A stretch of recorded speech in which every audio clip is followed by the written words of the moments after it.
Hi guys, good morning. நான் அம்மா வீட்டில் வந்து ரெஸ்ட் எடுத்துகிட்டு இருந்தேன். ஸோ ஆஃபீஸ்லேருந்து எனக்கு ஃபோன் வந்து நீங்கள் எப்போ ஜாயின் பண்ணுவீங்க, இல்லை வந்து ரிலீவ் ஆகிறீங்களா அப்படின்னு சொல்லி கேட்டுட்டு இருந்தாங்க.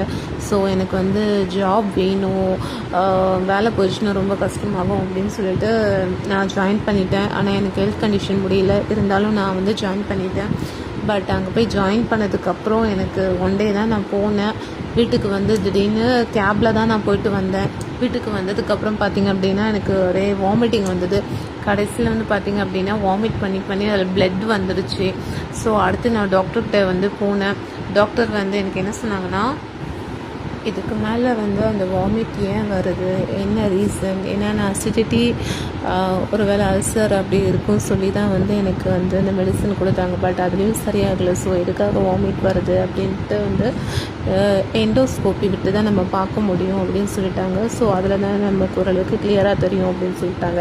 ஆனால் நான் எண்டோஸ்கோப்பி பண்ணவே இல்லை. ஏன்னா அதை பற்றி நான் கொஞ்சம் வந்து பயந்துட்டேன்.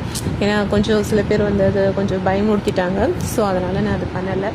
அதுக்கப்புறம் வந்து என்னால் ஜாப் கண்டினியூ பண்ண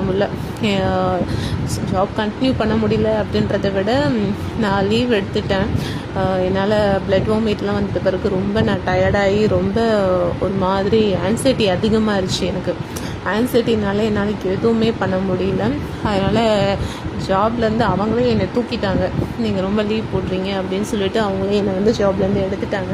ஸோ என்னோடய வேலையும் போயிடுச்சு. எனக்கு அது ரொம்ப கஷ்டமாக இருந்தது.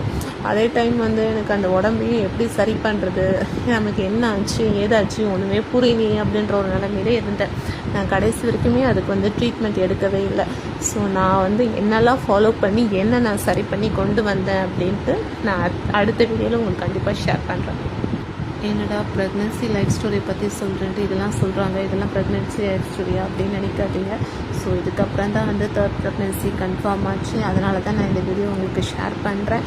ஏன்னா இந்த வீடியோவில் தான் நான் வந்து என்னெல்லாம் பண்ணேன், என்ன எப்படி சரி பண்ணேன், ஆன்சைட்டிலேருந்து எப்படி வெளியே வந்தேன் அப்படின்றதெல்லாம் இருக்குது. ஸோ இது ரொம்ப முக்கியமானது தான், அதுக்காக தான் சொல்கிறேன்.